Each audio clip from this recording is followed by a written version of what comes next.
श्रीमद् भगवद गीता यथारूप अध्याय 10 श्लोक संख्या 26।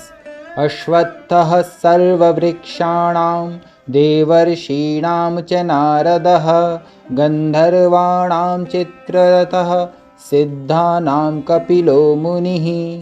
मैं समस्त वृक्षों में अश्वत्थ वृक्ष हूँ और देवर्षियों में नारद हूँ। मैं गंधर्वों में चित्ररथ हूँ और सिद्ध पुरुषों में कपिल मुनि हूँ। तात्पर्य: अश्वत्थ वृक्ष सबसे ऊंचा तथा सुंदर वृक्ष है जिसे भारत में लोग नित्य प्रति नियम पूर्वक पूजते हैं। देवताओं में नारद विश्व भर के सबसे बड़े भक्त माने जाते हैं और पूजित होते हैं। इस प्रकार वे भक्त के रूप में कृष्ण के स्वरूप हैं। गंधर्व लोक ऐसे निवासियों से पूर्ण हैं जो बहुत अच्छा गाते हैं, जिनमें से चित्ररथ सर्वश्रेष्ठ गायक हैं। सिद्ध पुरुषों में से देवहूति के पुत्र कपिल मुनि कृष्ण के प्रतिनिधि हैं। वे कृष्ण के अवतार माने जाते हैं। इनका दर्शन भागवत में उल्लिखित है। बाद में भी एक अन्य कपिल प्रसिद्ध हुए, किंतु वे नास्तिक थे, अतः इन दोनों में महान अंतर है।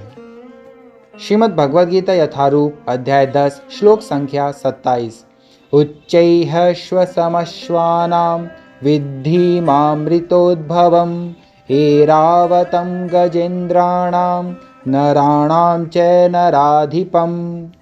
घोड़ों में मुझे उच्चई श्रवा जानो, जो अमृत के लिए समुद्र मंथन के समय उत्पन्न हुआ था। गजराजों में मैं ऐरावत हूँ और मनुष्यों में राजा हूँ। तात्पर्य: एक बार देवों तथा असुरों ने समुद्र मंथन में भाग लिया।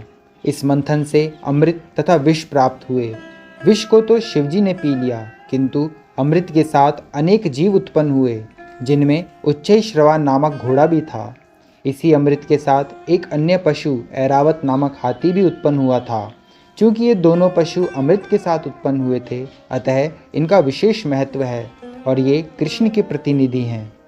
मनुष्यों में राजा कृष्ण का प्रतिनिधि है, क्योंकि कृष्ण ब्रह्मांड के पालक हैं और अपनी दैवीय गुणों के कारण नियुक्त किए गए राजा भी अपने राज्यों के पालनकर्ता होते हैं। महाराज युधिष्ठिर, महाराज परीक्षित तथा भगवान राम जैसे राजा अत्यंत धर्मात्मा थे, जिन्होंने अपनी प्रजा का सदैव कल्याण सोचा।